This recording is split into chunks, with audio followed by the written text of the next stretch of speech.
Assalamualaikum teman-teman. Apa kabar semuanya?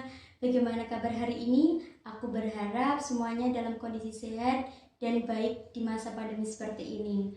Dan tidak lupa kita panjatkan puji syukur kehadirat Allah Subhanahu wa taala yang telah memberikan nikmat serta hidayah yang luar biasa kepada kita semua. Dan juga sholawat serta salam kepada Nabi besar kita Nabi Muhammad SAW. Sebelumnya, izinkan saya untuk memperkenalkan diri. Kira-kira ada yang tahu belum nama saya siapa? Ya, betul. Nama saya Ella Ayu Wijayanti. Hari ini saya akan menemani Anda membahas topik mengenai eksistensi generasi Z di media sosial. Sebelumnya, ada yang tahu apa sih generasi Z itu? Oke, generasi Z sering disebut sebagai generasi yang lahir setelah generasi Z. Kumpulan orang yang termasuk ke dalam generasi ini adalah mereka yang lahir di tahun 1995 sampai 2010.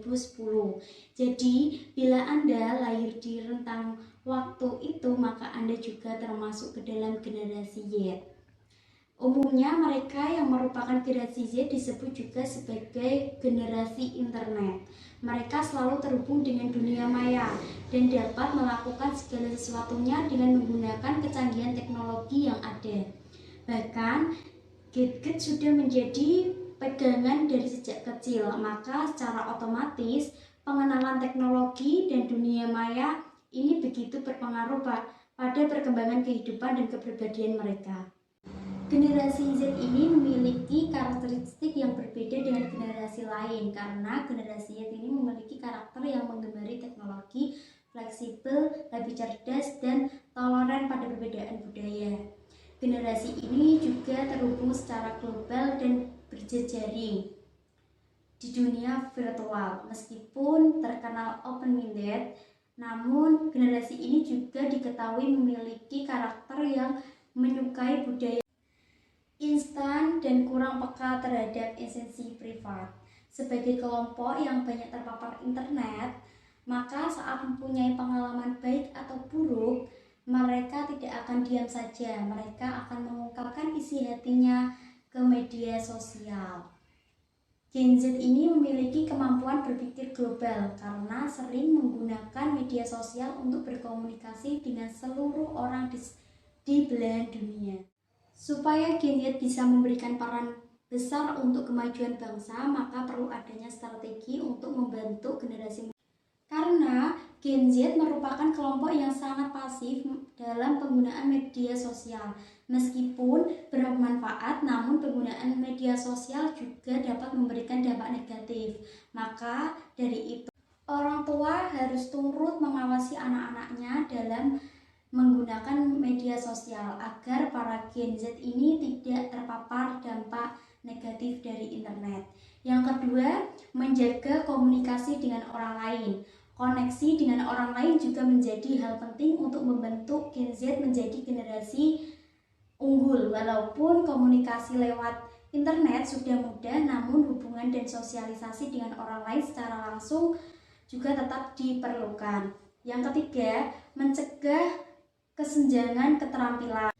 Untuk membentuk Gen Z untuk unggul, perlu adanya usaha untuk mentransfer keterampilan dan seperti komunikasi interpersonal, budaya, kerja, berpikir kritis, hingga keterampilan teknis lainnya.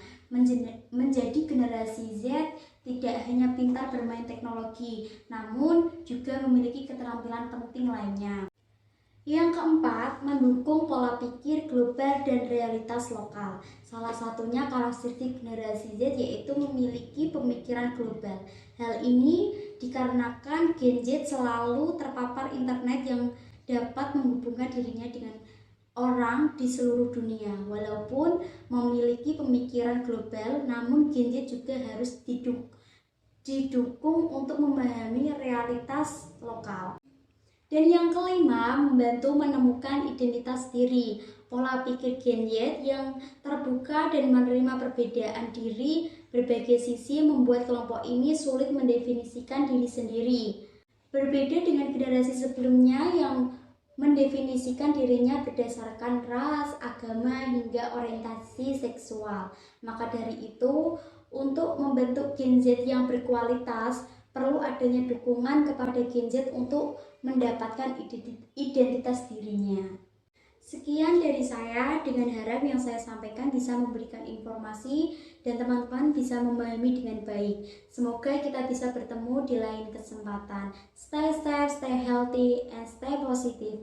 Wassalamualaikum warahmatullahi wabarakatuh. Bye-bye.